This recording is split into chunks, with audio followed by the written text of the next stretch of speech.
What type of meetings have you attended? Were they for work or perhaps some type of organization such as a PTA meeting or a 4-H meeting or even a DECA meeting when you were in high school? How many of you have set up meetings in the past? In my position as an educational and event coordinator at UW Hospital's ophthalmology department, I used to set up all kinds of meetings and events. Everything from staff meetings to bigger national teaching conferences for doctors at the UW. I was also the liaison working with doctors' continuing education department, where huge conferences were planned with speakers and participants invited throughout the nation and even the world. One of my favorite events to plan was called the Eyeball. Get it? Ophthalmology, eyeball? It was a celebratory event for graduating residents and fellows from the Department of Ophthalmology. This event was like organizing a wedding every year, complete with guest lists and invitations, dinner menus, live music, and securing the Edgewater Hotel as the venue of choice. That event took a lot of work and coordination to pull off. Don't worry, today we will talk about business meetings, but some of the same policies and procedures do apply. So let's get started with effective business meetings. Here are just a few facts to get us started to think about meetings. Over 25 million meetings take place every day in America. That is a lot of meetings, isn't it? The average executive spends about 25 to 75% of his or her day in meetings, and they consider many of them to be unproductive. Meetingitis, here's a new medical term for us, huh? Meetingitis is becoming a national plague. Too many meetings that are considered unproductive. A survey of about 2,000 plus business leaders showed that executives who run a meeting well are perceived to be better managers by their superiors and peers. So think about that for a minute. Think about the supervisors and managers you've had in the past who have run meetings. Do you think that's a true statement? I personally do think that's true. I agree with the statement here. You may or may not be aware, but Madison College has its own Meeting and Event Management Associate Degree program here. So it is a 2-year program, if you do it full time, dedicated to setting up successful meetings and big corporate events. This is not wedding planning. It's how to learn to organize and pull off professional events for organizations, such as the World Dairy Expo that's held each year here in Madison, Wisconsin. Students from this program actually help to organize and plan this big event. So we're going to learn some basics, but I do just always like to point out that our college does have a specific associate degree program here dedicated to meeting and events. So you can see that we're just going to scratch the surface of this for our purposes today, but we could definitely make an entire career out of meeting and event management. So if you are in charge of organizing and setting up a meeting, where do you begin? What makes a meeting effective? What if you are asked to run the meeting? In this presentation, I will cover some hints and tricks to planning and running effective meetings. I will also discuss how to be a good meeting participant. Ready? Okay, let's get started. As an administrative professional, you may be asked to set up a meeting for a doctor, a manager, or you might be a clinic manager yourself. You might be on a committee and have to call a meeting for that committee. It takes skill to know when to call a meeting, how to plan a meeting, how to lead and run a meeting, and how to follow up after the meeting. The position you hold in the organization will determine how involved you are with meetings. However, likely everyone listening to this presentation will participate in meetings at some level. So let's take a closer look at these responsibilities. Effective meetings should have an objective and a purpose. Why does the meeting need to take place? What should the meeting accomplish? What outcome is desired? Before calling a meeting, the leader needs to ask the question, at the end of the meeting, I want our team to fill in the blank. Having a clear objective or purpose for calling the meeting paves the way for how to go about planning the meeting and who should attend. Here's an example of a meeting objective. Suppose you are the administrative supervisor for an organization. Microsoft has announced its next software upgrade. Should your organization plan to upgrade to this version? You decide a meeting might be the best way to get input from some key individuals in the organization. The objective of the meeting is, at the end of the meeting, I want our team to decide if we should implement Microsoft Office's updated version or skip this update at this time. We also want the meeting to be efficient and not waste time for our attendees. Inefficient meetings waste time, money, and morale. Good meeting managers provide supporting documentation or ask attendees to share documentation prior to the meeting. People attending are responsible for reviewing the documents ahead of time, so a baseline knowledge of the subject matter has already been established before the meeting even takes place. Using our example of deciding whether to update Microsoft Office or not, examples of supporting documentation that could be put out ahead of time might include information on new features of the software, perhaps spreadsheets to illustrate the cost of to the organization for the upgrade, and possibly information from the organization's information management department regarding the time and resources necessary to implement this type of a software change. Effective meetings leave participants energized with a sense of something that has been accomplished from a meeting. Participants have a clear understanding of the next step and what decisions have been made. The first step in planning a meeting is to determine if it's really necessary at all. Is meeting face-to-face the most effective way to communicate and make a decision? Or could the discussion be done via email or teleconference? Would the clarity of the issue be lost if it was discussed through email or by teleconference? Consider the attendees' time. Do they need to travel if it's a face-to-face meeting? And if so, what would the cost be for them to travel for a face-to-face meeting? All these questions are needed to consider if a face-to-face meeting should actually be planned. Once we've decided that a meeting does need to be planned, let's take a look at the 5 W's. First of all, what's the purpose of the meeting? Again, that's that objective. Why are we going to meet? Who needs to be there? Where does it need to be held? Should it be on-site or should it be off-site? Sometimes organizations have retreats and they are planned off-site to try to get people focused on the issues on the table. It might be best to get everyone away from the organization to concentrate. Of course, most of our meetings are held on-site. When does the meeting need to be held? And you would want to consider other events or commitments going on with the organization. And finally, what is your budget?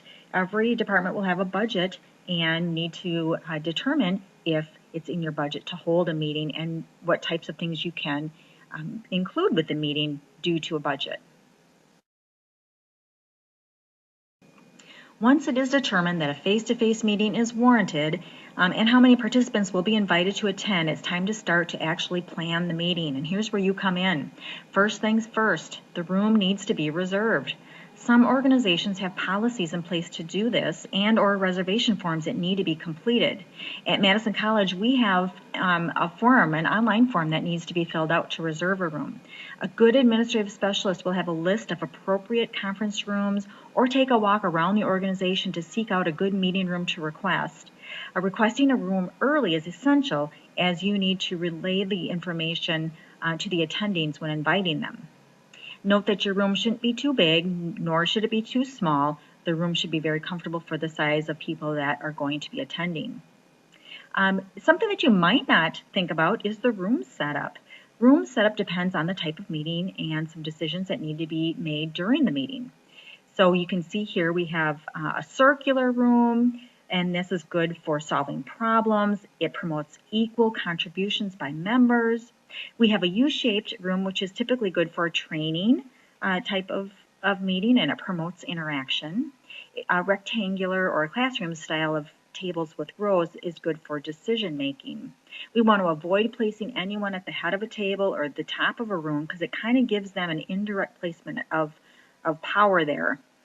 And note that many times an organization's facilities department might be required in order to help set up a room. So you might need to request that also. So be sure the room setup is done in time for the meeting. So send any of these requests for moving furniture early in the meeting planning process to get all those things all set up. A few other details to consider when planning a meeting. Does the meeting require any equipment? Will a presentation be given? Does the administrative professional need to request a projector and screen, or perhaps a flip chart or some other type of equipment? Anticipate what will be required and order these things early. If necessary, ask the leader for verification. Most employees will also agree that having a snack and refreshments available at a meeting is always a nice touch. The question here would be, can your budget afford to offer food for this meeting? Typically, standard or weekly staff meetings do not provide refreshments. Larger meetings or conferences many times do have some food available, sometimes even full meals. This will obviously depend on the length of the meeting and who is participating. Determining a menu for refreshments or a meal can be tricky. Consider dietary restrictions and provide a good variety of options. Once we know the 5 W's discussed a few slides earlier, it's time to invite the meeting attendees.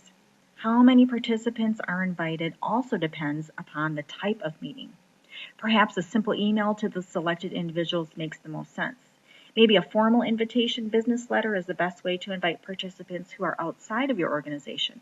If planning an entire event or conference, sometimes invitations become quite involved, such as formal invites and mailings, creating an event website, keeping track of responses, and so on. Again, we need to know the objective of the meeting and where and when the meeting will take place before we can invite our attendees. We've determined the objective for the meeting, decided where and when the meeting should take place.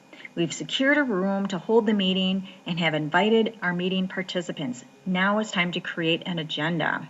An agenda is just an outline of the meeting, and it specifies where it's going to be, the time, and major topics that will be discussed. It accomplishes 2 major things. First of all, it helps you or your doctor or your manager, whoever is leading the meeting, it helps them to prepare for the meeting. It also helps to keep the meeting on track and keeps us from getting off subject. The format of the agenda may be determined by how formal or informal the meeting is. It is most effective if the agenda is word processed and distributed to attendees prior to the meeting. These will be a formal agenda. And here's an example shown on this slide here. A good agenda should show the name of the meeting, the location of the meeting, the date and time of the meeting in the header. Action items then should follow along with an estimated time limit to discuss the topic and who will be in charge of leading the discussion topic. As an administrative specialist, you will likely be in charge of composing and distributing meeting agendas prior to meetings. Remember, a good agenda keeps a meeting on track. If a topic is not on the agenda, it should not be discussed at the meeting.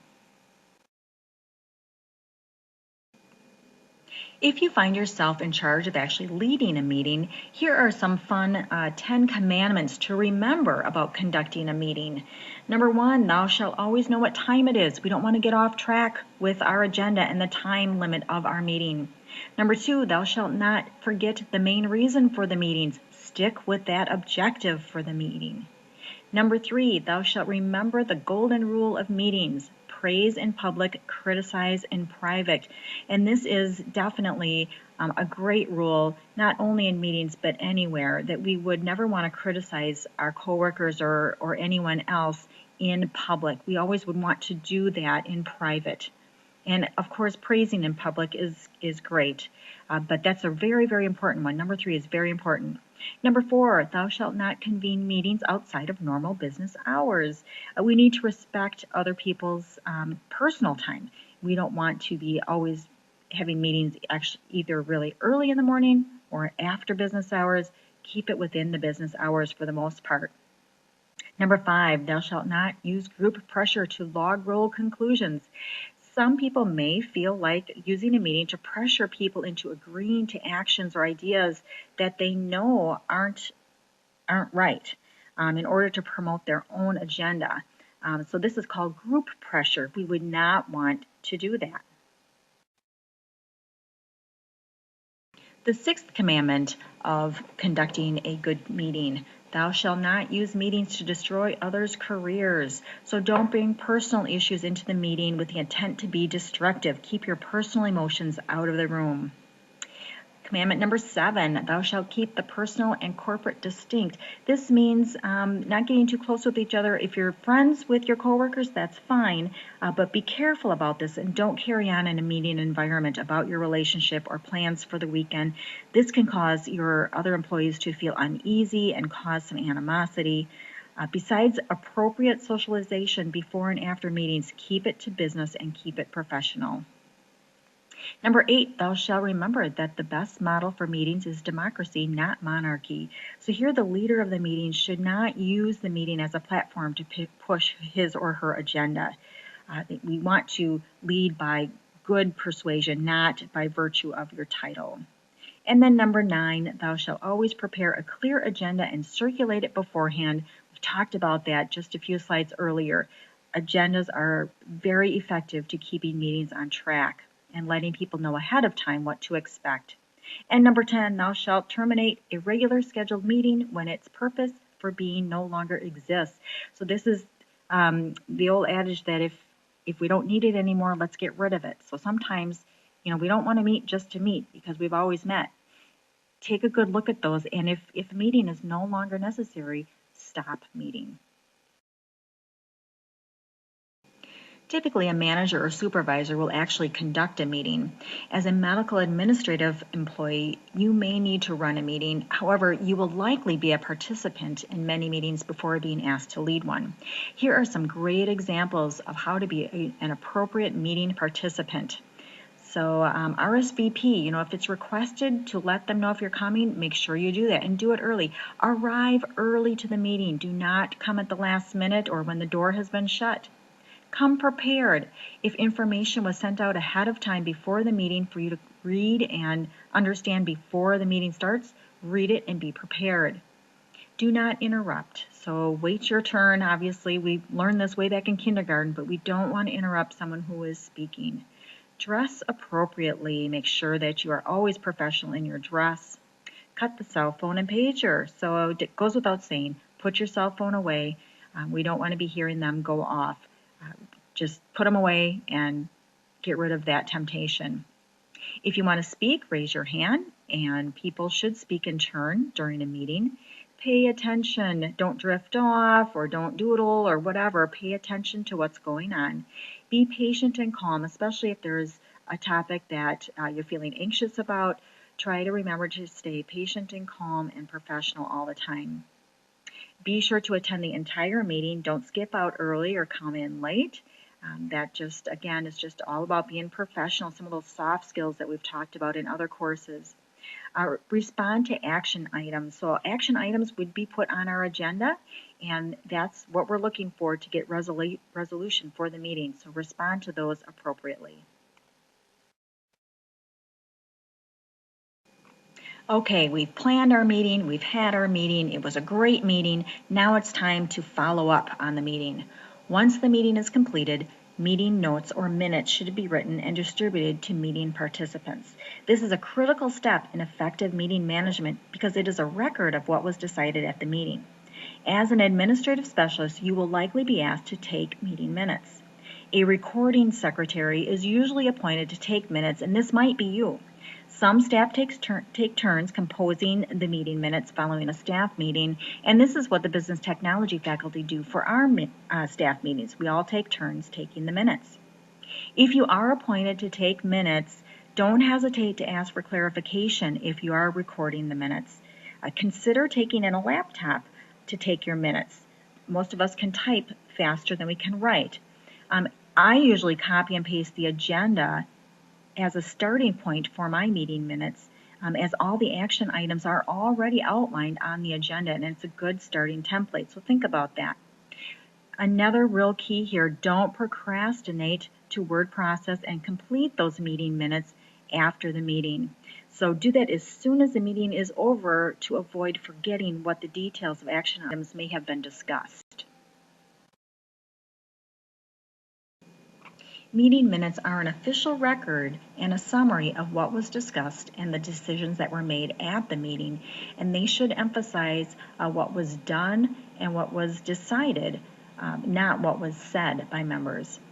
The meeting minutes should identify the name and purpose of the meeting, the date, time, and place, as well as the meeting participants who came to the meeting. This slide just illustrates why having meeting minutes are so important. First of all, accountability. It keeps people informed. It's a record of what happened. People can look back at meeting minutes and remember what was decided. Meets an obligation. Many times other boards or supervisors want to know what was discussed in your meetings, and so they get copies of the meeting minutes to keep track of what's been going on. History, again, is a decision-making process that shows what in history we decided, and it's a good tool to go back and look at our meeting minutes if necessary to see what was decided. It serves as a follow-up reminder for those who are supposed to take care of some action items. They can go back and look and see what they were assigned to do. And many times what's left on our minutes or what was discussed in the meeting helps to generate that next agenda if it's a meeting that's a recurring meeting. Perhaps issues that were not decided on yet, or we didn't have enough time to get to, unfinished business, things that we had to kind of table at the time and get more information. So that's just another reason why the meeting minutes are so important. A good reference sheet on taking minutes can be found in the Blackboard site, so check that out also. If you have ever been involved in a government type of meeting, you have no doubt witnessed parliamentary procedure. And this is where there are written rules to conduct a meeting, and again, usually used by government meetings or associations. Even 4-H clubs use parliamentary procedure. This is where the majority is heard. This is where the minority is heard and the majority prevails. And if you will recall, it's the one where they say all in favor say aye, all opposed say nay. So that is called parliamentary procedure. We are not going to get into it in our class, but if you do find yourself going to meetings where they use parliamentary procedure, do yourself a favor and check out online what they're talking about and how the meeting needs to run, especially if you have to take minutes. You're going to want to know some of the ins and outs of parliamentary procedure. Robert's Rules of Order is a reference guide for parliamentary procedure. So again, if you find yourself in these types of meetings or want to know more about them, check this out here. They are a guide written by General Henry Robert, who was an Army officer, and he was involved in many civic and educational organizations. So he wrote this nice guidebook on how parliamentary procedure works. And I have the website sitting there too. So if you would like to check it out more, you can feel free to go ahead and do that. Otherwise, just kind of put that away for in the future if you do find yourself needing to know more about parliamentary procedure. Whether you are in charge of organizing and planning a meeting, conducting a meeting, or participating in a meeting, you can see that there is much to consider. The administrative professional needs to be organized, plan ahead, and anticipate details of a meeting to ensure a smooth event. Specifics will vary depending upon the size and length of the meeting or event. Determining a solid objective for the meeting and sending out an agenda prior to the date is a must. You're ready to start putting these effective meeting tools into practice.